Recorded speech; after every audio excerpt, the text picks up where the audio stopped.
बॉलीवुड की खूबसूरत अदाकाराओं में शुमार होने वाली ऐश्वर्या राय के हुस्न का एक जमाना दीवाना रहा है।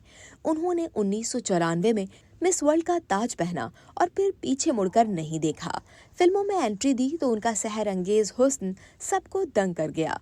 वो फिल्मों की मोस्ट डिमांडिंग एक्ट्रेस के तौर पर जानी जाती थीं।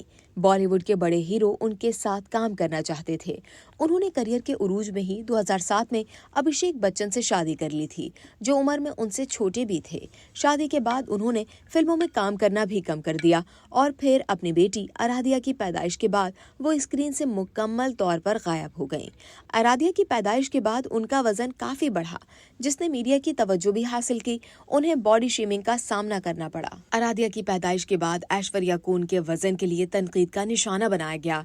एक इंटरव्यू में जब उनसे पूछा गया कि वो अपना वजन कब कम करेंगी, तो उन्होंने जवाब देते हुए कहा कि ये कोई ऐसी बात नहीं जिस पर ज्यादा तवज्जो दी जाए। उन्होंने वजाहत दी कि वजन बढ़ना उनके लिए कुदरती था, वो इसके साथ पुरसुकून भी थी।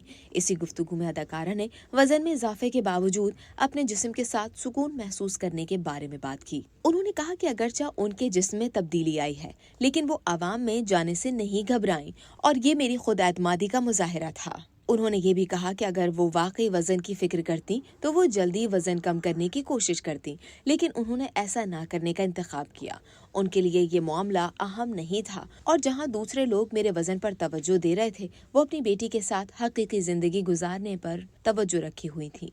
4 साल खुशगवार जिंदगी के बाद ऐश्वर्या राय ने 2011 में मां बनने का तजर्बा किया। उनके हमल का सफर आसान नहीं था, क्योंकि उनके हमल में पेचीदगियां सामने आ रही थीं, लेकिन उन्होंने सेहतमंद रहने के लिए मेहनत की ताकि एक नॉर्मल डिलीवरी हो सके। वजन बढ़ने के बावजूद उन्होंने जल्दबाजी से गुरेज करते हुए अपनी सेहतियाबी को वक्त दिया और अपनी आम हालत में वापस आने के लिए आराम से वक्त लिया। जब ऐश्वर्या ने फिल्म जज्बा और ऐ दिल है मुश्किल के साथ बड़ी स्क्रीन पर वापसी की, तो उनकी हैरत अंगेज तब्दीली ने सबको हैरान कर दिया था।